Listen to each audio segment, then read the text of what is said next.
চুরি ও ডাকাতির চেষ্টায় জড়িত থাকার অভিযোগে গ্রেফতার হলো একজন। ধৃতের নাম শান্ত চৌধুরী, ঘোষপুকুর সংলগ্ন ময়লানি জোতের বাসিন্দা।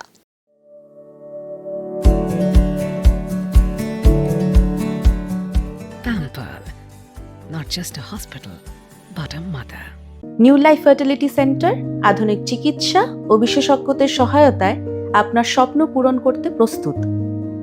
নতুন জীবনের স্বপ্ন সত্যি করতে আজই যোগাযোগ করুন। নতুন জীবনের সূচনা এখানেই। গোপন সূত্রের খবরের ভিত্তিতে ঘোষপুকুর সংলগ্ন কমলা চা বাগান এলাকা থেকে ডাকাতির চেষ্টায় জড়িত থাকার অভিযোগে যুবককে গ্রেফতার করে ফাঁসিদেওয়া থানার পুলিশ। পুলিশ সূত্রের খবর, ফাঁসিদেওয়া এলাকার একাধিক মন্দিরে সোনার অলংকার চুরি এবং ডাকাতির চেষ্টায় জড়িত ছিল যুবক। বেশ কিছুদিন থেকেই অভিযুক্তকে খুঁজছিল পুলিশ।